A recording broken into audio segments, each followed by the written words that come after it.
అందరికీ నమస్కారం అండి. డాక్టర్ తాళ్ళూరి లక్ష్మి గారు రచించిన ఆలంబన అనే కథను గురించి విందామా? హాల్లో ఫోన్ మోగుతుంటే వెళ్ళి తీసింది అనుపమ. వంశీ ఫోన్ చేస్తున్నాడు అటు నుంచి. అమ్మా, రేపటితో మా ఇంటర్న్షిప్ అయిపోతుంది. రేపు రాత్రికల్లా నేను మనోజ్ఞ ఇంటికి వచ్చేస్తాం అనగానే అనుపమ మొహం ఆనందంతో మతాబులా వెలిగిపోయింది. వంశీ ఎంత మంచి కబురు చెప్పాడు. ఈ రోజు కోసం ఎన్ని సంవత్సరాల నుంచి ఎదురు చూస్తోంది. అదే చెప్పింది వంశీతో. చాలా సంతోషంగా ఉందిరా వంశీ, అంకుల్కి కూడా ఫోన్ చేసి చెప్పండి, సంతోషపడతారు అంది. మనోజ్ఞ ఎప్పుడో చెప్పేసిందమ్మా, నేనే పనిలో పడి కొంచెం ఆలస్యం చేశాను. సరే ఉంటాను అని చెప్పి ఫోన్ పెట్టేశాడు వంశీ. అనుపమకి కుదురుగా ఉండడం సాధ్యం కాలేదు. ఏ పని చేస్తున్నా వంశీనే గుర్తుకు రాసాగాడు. కాలం ఎంత వేగంగా పరిగెడుతోంది. నిన్నగాక మొన్ననేగా వంశీని మెడికల్ కాలేజీలో చేర్చింది. అప్పుడే 5.5 సంవత్సరాలు గడిచిపోయాయా? అనుపమ మస్తిష్కంలో గతించిన కాలం సినిమా రీల్లా గిర్రున తిరగసాగింది. అనుపమ ఎన్నటికీ మర్చిపోలేని రోజు వంశీకి మెడిసిన్లో సీటు వచ్చిన రోజు. సిటీకి 60 కిలోమీటర్ల దూరంలో ఉన్న ఒక చిన్నపాటి టౌన్లో కట్టిన మెడికల్ కాలేజీలో వంశీకి సీటు వచ్చిందని తెలిసిన రోజున అనుపమ పడిన సంతోషం అంతా ఇంతా కాదు. వంశీ నాన్నగారు పోయాక ఆయన వంశీ గురించి కన్న కలలను సాకారం చేయడానికి 4 ఏళ్లుగా తను వంశీ పడిన కష్టాలకు ప్రతిఫలం దక్కినందుకు ఎంతగానో మురిసిపోయింది. ఆ రోజే వంశీని కాలేజీలో చేర్చాల్సిన రోజు. ఇద్దరూ వంశీకి కావలసిన సామానంతా 2 బ్యాగుల్లో సర్దుకుని పొద్దుటే ఆర్టీసీ బస్సులో బయలుదేరి 10 గంటలకల్లా ఆ చిన్న టౌన్ చేరుకున్నారు. బస్టాండ్ నుంచి మెడికల్ కాలేజీ 6-7 కిలోమీటర్ల దూరం ఉంటుంది. బస్టాండ్లో ఆటో చేసుకుని కాలేజీకి బయలుదేరారు. సగం దూరం వెళ్లేసరికి టైర్ పంక్చర్ అయి ఆటో ఆగిపోయింది. స్టెప్నీ కూడా లేకపోవడంతో ఆటో డ్రైవర్ టైర్కి పంక్చర్ వేయించుకుని వస్తానని వెళ్ళిపోయాడు. వేరే ఆటో వస్తే దానిలో మీరు వెళ్ళిపోమని చెప్పి అనుపమ వంశీ మరో ఆటో ఏదైనా వస్తే ఆపటానికి రోడ్డుపైన ఎండలో నిలబడ్డారు. ఎంతసేపటికి ఒక్క ఆటో కూడా రాకపోవడంతో ఏం చేద్దామా అని ఆలోచిస్తుండగా వారి పక్క నుంచే ఒక మెరూన్ రంగు కారు కొంచెం ముందుకెళ్ళి ఆగి మళ్లీ రివర్స్ చేసుకుని వచ్చి వారి పక్కనే ఆగింది. అందులో నుంచి ఒక అమ్మాయి దిగి లిఫ్ట్ కావాలా ఆంటీ అని అడిగింది. అనుపమ తలూపడంతో అయితే ఎక్కండి అని అనుపమని వంశీని కారులో ఎక్కించుకుంది. వాళ్ళిద్దరూ కారెక్కగానే నా పేరు మనోజ్ఞ, డ్రైవ్ చేస్తోంది మా నాన్నగారు మనోహర్. నన్ను మెడికల్ కాలేజీలో చేర్చడానికి తీసుకెళ్తున్నారు. మీరు కూడా మెడికల్ కాలేజీకేనా అని అడిగింది.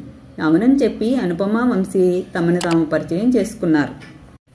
మెడికల్ కాలేజీ చేరగానే ప్రవేశానికి అవసరమైన తతంకమంతా పూర్తి చేసుకుని కాలేజీకి దగ్గరలోనే ఉన్న హాస్టళ్లలో కూడా అడ్మిషన్ పనులు పూర్తి చేసుకున్నారు. బాయ్స్ హాస్టల్, గర్ల్స్ హాస్టల్ పక్కపక్కనే ఉన్నాయి. వంశీ మనోజ్ఞ తమకు కేటాయించిన గదుల్లో సామాన్లు సర్దుకుని బయటకు వచ్చారు. అప్పటికే లంచ్ టైం కావడంతో నలుగురూ కలిసి కాలేజీ క్యాంటీన్లో భోజనం చేశారు. భోజనం చేస్తుండగా మనోజ్ఞ అడిగింది, మీరుండేది కూడా సిటీలోనేనా ఆంటీ అని. అవునమ్మా, శ్రీనగర్ కాలనీలో ఉంటాం జవాబిచ్చింది అనుపమ. అంటే మీరుండేది మాకు దగ్గరలోనే అన్నమాట. మేముండేది జూబ్లీ హిల్స్లో. అయితే నాన్న వెళ్ళేటప్పుడు ఆంటీని వాళ్ళ ఇంట్లో డ్రాప్ చేసి వెళ్ళండి వాళ్ళ నాన్నతో అంది మనోజ్ఞ. అయ్యో, మీకంత కష్టం ఎందుకమ్మా, నన్ను బస్టాండ్ దగ్గర దించేస్తే బస్సులో వెళ్ళిపోతాను అంది అనుపమ. అంతవరకు వాళ్ళ మాటల్లో ఎక్కువగా కల్పించుకోని మనోహర్, ఇందులో కష్టమేముందండి, నేనెటూ సిటీగా వెళుతోంది, మీకు అభ్యంతరం లేకపోతే నాతో రావచ్చు అన్నాడు. మనోజ్ఞ మరింత బలవంతం చేయడంతో ఒప్పుకోక తప్పలేదు అనుపమకి. పిల్లలిద్దరినీ హాస్టల్లో వదిలేసి వస్తుండగా మనోహర్ అన్నాడు వంశీతో, వంశీ, మనోజ్ఞ నన్ను వదిలి ఎప్పుడూ ఒంటరిగా ఉండలేదు. ఇక్కడ నువ్వే తనకి ఆసరాగా ఉండాలి. వంశీ ఆయనకు భరోసా ఇచ్చాడు. మీరేమీ దిగులు పడకండి అంకుల్, మనోజ్ఞకి ఏ అవసరం వచ్చినా నేను చూసుకుంటాగా అన్నాడు. మనోహర్ కారు స్టార్ట్ చేస్తుండగా గద్గద స్వరంతో అంది అనుపమ, వంశీ జాగ్రత్త, టైంకి భోజనం చేస్తూ ఉండు. నేను వార్డెన్ గారితో మాట్లాడాను. హాస్టల్ జీవితం అలవాటయ్యేదాకా ప్రతి శనివారం సాయంత్రం ఇంటికి పంపడానికి పర్మిషన్ ఇచ్చారు. శనివారం కాలేజీ అయిపోగానే ఇంటికి వచ్చాయి. తిరిగి ఆదివారం సాయంత్రం వెళ్ళొచ్చు అంది. సిటీకి తిరిగి వస్తుండగా అనుపమతో అన్నాడు మనోహర్, మీరు వంశీ గురించి దిగులు పడకండి. నేను ఎలాగో ప్రతి శనివారం మనోజ్ఞను తీసుకురావడానికి కాలేజీకి వెళతాను.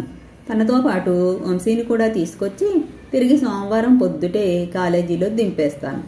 థ్యాంక్స్ అండి, మీకు ఎలా కృతజ్ఞతలు చెప్పుకోవాలో తెలియడం లేదు. గుండెల్లో నుండి కొండంత భారాన్ని తీసేసినట్టుగా ఉంది మనస్ఫూర్తిగా అంది అనుపమ. కొద్దిసేపు అయ్యాక తిరిగి మనోహరే అన్నాడు, వంశీ నాన్నగారు ఊళ్ళో లేరా? కాలేజీకి రాలేదు? ఒకసారి గాఢంగా ఊపిరి పీల్చుకుని బదులిచ్చింది అనుపమ. ఆయన లేరు, 4 ఏళ్ల క్రితం యాక్సిడెంట్లో చనిపోయారు. సారీ, మీ వ్యక్తిగత విషయాలు అడిగినందుకు క్షమించండి, ఎంతో బాధపడుతూ అన్నాడు మనోహర్. విషయం మార్చి అనుపమను మళ్ళీ మామూలు మనిషిని చేయడానికి తిరిగి తనే అడిగాడు, మీరేమైనా ఉద్యోగం చేస్తుంటారా అని. అవునండి, ఒక ప్రైవేట్ ఉమెన్స్ కాలేజీలో ఇంగ్లీష్ లెక్చరర్గా పనిచేస్తున్నాను జవాబిచ్చింది అనుపమ. తర్వాత మనోహర్ తన గురించి చెప్పుకొచ్చాడు. అతను ఒక ఐటీ కంపెనీలో సాఫ్ట్వేర్ ఇంజనీర్గా పనిచేస్తున్నాడు. మనోజ్ఞ ఒక్కతే సంతానం. మనోజ్ఞ చిన్నప్పుడే భార్య మరో ప్రసవంలో కన్ను మూసింది. అప్పటి నుంచి అతడే మనోజ్ఞకు సర్వస్వమై పెంచుకొస్తున్నాడు. ఒక విధంగా చెప్పాలంటే మనిద్దరి జీవితాలు ఒకే బాటలో పయనిస్తున్నట్టున్నాయి. వాతావరణం తేలిక చేస్తూ నవ్వాడు అతడు. వారు అలా మాట్లాడుకుంటుండగానే సిటీకి చేరుకున్నారు. అనుపమను వాళ్ళ ఇంటి దగ్గర దింపేసి వెళ్ళిపోయాడు మనోహర్. ఆ విధంగా పరిచయమైన ఆ 2 కుటుంబాల మధ్య అనుబంధం ఈ 5.5 ఏళ్లలో దినదిన ప్రవర్ధమానమవుతూ వారి మధ్య ఎంతో సామీప్యత తెచ్చింది. తరచుగా ఒకరింటికి మరొకరు భోజనాలకి రావడం, ఏ శుభకార్యమైనా అందరూ కలిసి చేసుకోవడం, ఒకరి కష్ట సుఖాల్లో మరొకరు పాలు పంచుకోవడం, ఇలా చాలా దగ్గరయ్యారు. సెలవుల్లో ఇంటికి వచ్చినప్పుడు మనోజ్ఞ వాళ్ళ ఇంట్లో కొన్ని రోజులు గడపడం దాదాపు పరిపాటి అయిపోయింది. వంశీ మనోజ్ఞ మెడిసిన్ 3వ సంవత్సరం పూర్తయి సెలవులకు ఇంటికి వచ్చినప్పుడు మనోజ్ఞ ఇంట్లో కూర్చుని విసుగు పుడుతుందంటే మనోహర్ మనోజ్ఞను ఊటీకి తీసుకెళ్లడానికి ప్లాన్ చేశాడు. అయితే మనోజ్ఞ పట్టుబట్టి తమతో పాటు వంశీ అనుపమలు కూడా వచ్చేటట్లు చేసింది. అప్పటి నుంచి సెలవుల్లో ఏ ప్రదేశానికి వెళ్ళినా నలుగురు కలిసే వెళ్ళసాగారు. వంశీ మనోజ్ఞ కూడా ఈ 5.5 ఏళ్లలో ఎన్నడూ చదువుపై అశ్రద్ధ చూపలేదు. ఇద్దరూ ఎంతో కష్టపడి చదివి మెడిసిన్ మంచి మార్కులతో పాస్ అయ్యారు. గత సంవత్సరంగా చదువుకున్న కాలేజీ అనుబంధ హాస్పిటల్లోనే హౌస్ సర్జన్లుగా పనిచేస్తున్నారు. అది రేపటికల్లా పూర్తవుతుంది. ఇక పూర్తి స్థాయి డాక్టర్లుగా పనిచేయవచ్చు. ఆహ్లాదకరమైన గతంలో నుంచి బయటకొచ్చిన అనుపమ మనసు దూదిపింజలా గాలిలో తేలిపోసాగింది. ఇక వంశీని ఒక ఇంటివాడిని చేసేస్తే తన మరో బాధ్యత కూడా పూర్తవుతుంది. వంశీ పెళ్ళనుకునేసరికి అనుపమ మనసులో మనోజ్ఞ సుందర రూపం మెదిలింది. ఇద్దరూ ఈడుజోడుగా ఉంటారు. ఒకరంటే ఒకరు చాలా సఖ్యతతో చాలా చనువుగా కూడా ఉంటారు. మనోజ్ఞ ఎంతో మంచి అమ్మాయి. చాలా చలాకీగా ఉన్నా ఎంతో మృదు స్వభావురాలు. ఆ అమ్మాయి చెంగున ఇంట్లో తిరుగుతుంటే ఇంటికే కళ వచ్చినట్టుండేది. వంశీకి మనోజ్ఞ తోడైతే వాళ్ళిద్దరి జీవితాలు ఎంతో ఆనందంగా ఉల్లాసంగా ఎటువంటి ఒడిదుడుకులు లేకుండా సాగిపోతాయి. వాళ్ళిద్దరినీ ఒకటి చేయాలనే భావనతో అనుపమ నిర్వచించలేని ఒక తీయటి అనుభూతికి గురైంది. ఈ విషయంలో ముందుగా మనోహర్ గారి అభిప్రాయం కూడా తెలుసుకుంటే ఆ తర్వాత వంశీ మనోజ్ఞల ముందు ప్రస్తావించవచ్చు. ఈరోజే మనోహర్ గారితో మాట్లాడాలి అనుకుంది అనుపమ. అనుకున్నట్టుగానే అనుపమ ఆ రాత్రే ఫోన్ చేసి మనోహర్కి తన మనసులో మాట చెప్పి అతని అభిప్రాయం కూడా అడిగింది. మనోహర్ కూడా వంశీ మనోజ్ఞలు ఒకటైతే తనకంటే ఎక్కువగా ఆనందించేవారు ఎవ్వరూ ఉండరని చెప్పడంతో మనసు ఎంతో కుదుటపడి ఆ రాత్రి సంతృప్తిగా నిద్రపోయింది అనుపమ. హౌస్ సర్జన్సీ కూడా అయిపోయింది. ఇక ముందు ఏం చేద్దామనుకుంటున్నావు వంశీ? కాఫీ సిప్ చేస్తూ వంశీని అడిగాడు మనోహర్. వంశీ మనోజ్ఞలు చదువులు ముగించుకుని ఇళ్లకు వచ్చి దాదాపు వారం రోజులవుతుంది. ఆ రోజు మనోహర్ మనోజ్ఞలను డిన్నర్కి పిలిచింది అనుపమ. మర్నాడు ఆదివారం కావడంతో డిన్నర్ ఎటువంటి తొందర లేకుండా తీరికగా చేయవచ్చని భోజనాలు పూర్తయ్యాక నలుగురు డ్రాయింగ్ రూమ్లో కూర్చుని మాటలు మొదలెట్టారు. మనోహర్కి డిన్నర్ అయ్యాక కాఫీ తాగడం అలవాటు. అందుకే అతనికి ప్రత్యేకంగా కాఫీ చేసి ఇచ్చింది అనుపమ. తను పిల్లలతో పాటే ఐస్ క్రీమ్ స్కూప్ తింటూ, ఎండీ చేద్దామనుకుంటున్నాను అంకుల్. మరో 3 నెలల్లో నీట్ పరీక్షలు ఉన్నాయి. నేను మనోజ్ఞ ఎప్పుడో ప్రిపరేషన్ మొదలెట్టాం. ఇద్దరం ఎయిమ్స్లో సీట్ కోసం ప్రయత్నిద్దాం అనుకుంటున్నాం అన్నాడు. వంశీ మాటలకు చివుక్కున తలెత్తి చూసింది అనుపమ. అతని మాటలతో ఏకీభవిస్తున్నట్టు మనోజ్ఞ కూడా తల తిప్పుతోంది. స్పెషలైజేషన్ ఏం చేద్దామనుకుంటున్నారు? యథాలాపంగా అడిగాడు మనోహర్. నాకైతే ఇంటర్నల్ మెడిసిన్ చదవాలని ఉంది. మనోజ్ఞ గైనకాలజీ చేస్తానంటోంది. చాలా మంచి నిర్ణయం తీసుకున్నారు వంశీ. ఈ కాలంలో మెడిసిన్ చదువుకి ఒక పరిధి అంటూ పెట్టుకోలేం. బిఎం డిగ్రీ కూడా సర్వసాధారణమైపోయింది. ఎంత చదివినా నేర్చుకోవాల్సింది ఇంకా ఎంతో ఉందనిపిస్తుంది. వాళ్ళ మాటలు వింటూ మనోహర్ కేసి అర్దింపుగా చూసింది అనుపమ. ఆమె మనోగతం అవగతం చేసుకున్నట్టు తన మాటలకు వంశీ స్పందించకముందే తిరిగి అన్నాడు మనోహర్. అయితే మాలాంటి తల్లిదండ్రులు సంతోషపడేది, సంపూర్ణంగా తృప్తి చెందేది పిల్లలు చదువులు ముగిశాక ఉద్యోగాలు సంపాదించుకుని పెళ్లిళ్ళు చేసుకుని ఒక ఇంటివారిగా స్థిరపడినప్పుడు. ఆ ప్రక్రియ ఎంత వేగంగా పూర్తయితే అంత ఆనందిస్తారు. అందరిలాగే మీ అమ్మగారు, ఒక విధంగా చెప్పాలంటే నేను కూడా. మీ ఇద్దరి విషయంలోనూ త్వరలో ఇదే జరగాలని ఆశిస్తున్నాం అన్నాడు. మా పెళ్ళా? ఆశ్చర్యంగా చూశాడు వంశీ. అవును, మీ పెళ్ళే వంశీ, మధ్యలో కలగజేసుకుంటూ అంది అనుపమ. మనోహర్ గారు, నేను అనుకుంటున్నది ఏమిటంటే మనోజ్ఞకి నీకు అభ్యంతరం లేకపోతే మీ ఇద్దరికీ త్వరలో పెళ్లి చేయాలని. ఆ తరువాత పై చదువులు చదవాలా, ఉద్యోగాలు చేయాలా అనేది మీ ఇద్దరూ కలిసి నిర్ణయించుకోవచ్చు అంది.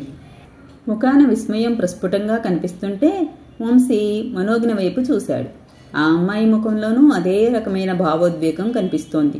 కొద్దిసేపు ఇద్దరూ కళ్లతో మాట్లాడుకున్నాక మనోజ్ఞ అంది. వంశీ, కాకల కార్యం గంధర్వులే తీరుస్తున్నట్టున్నారు. ఇంకా ఆలస్యం ఎందుకు చెప్పు అంది. మనోజ్ఞ మరోసారి హెచ్చరించాక ఒకసారి దీర్ఘంగా ఊపిరి పీల్చుకుని గొంతు విప్పాడు వంశీ. అమ్మా, మీ మనసుల్లో ఈ విధమైన ఆలోచన ఉందని నేను మనోజ్ఞ అస్సలు ఊహించలేదు. లేకుంటే ఎప్పుడో మీకు విసిదపరిచేవాళ్లం. మా మనసుల్లో అటువంటి ఆలోచనే లేదని. మా ఇద్దరికీ ఒకరిపై ఒకరికి ఎంతో అభిమానం, ఆప్యాయత, గౌరవం ఉన్నాయి. కానీ అవి మీరనుకుంటున్నట్టు పెళ్లికి దారితీసే ప్రేమ, ఇష్టము కాదు. మేం పరస్పరము ఒకరి మంచి మరొకరు కోరుకునే మంచి స్నేహితులం మాత్రమే. మా ఇద్దరి మనోగతాలు, ఆలోచనలు ఎప్పుడూ ఒకే పందాలో ఉంటాయి అన్నాడు వంశీ. ఈసారి తెల్లబోవడం అనుపమ మనోహర్ల పనయింది. వారి ముఖాల్లో కదలాడుతున్న ఆశాభంగాన్ని గమనిస్తూ తిరిగి కొనసాగించాడు వంశీ. అమ్మా, నిజానికి మనోజ్ఞ నేను కలిసి మీ ఇద్దరితో ఒక విషయాన్ని గురించి ఎప్పటినుంచో మాట్లాడదామనుకుంటున్నాం. సందర్భం కుదరక, ధైర్యం చేయలేక ఇంతవరకు ప్రస్తావించలేదు. మా ఇద్దరితోనా? ఏ విషయం గురించి? ప్రశ్నార్థకంగా చూసింది అనుపమ. విషయాన్ని ఎలా చెప్పాలో మనసులో మదించుకుంటున్నట్టున్నాడు వంశీ. కొంచెం సమయం తీసుకుని తిరిగి సాగించాడు. మనోజ్ఞ నేను ఈ విషయం గురించి దాదాపు 2 ఏళ్ల నుంచి చర్చించుకుంటున్నాం. అన్ని కోణాల్లోంచి ఆలోచించాం. మా ఇద్దరికీ ఎంతో బాగా మనసుకి హత్తుకునేలా నచ్చింది. ఇలాగే కనుక జరిగితే ఎంత బాగుంటుందోనని ఎన్నోసార్లు అనుకున్నాం.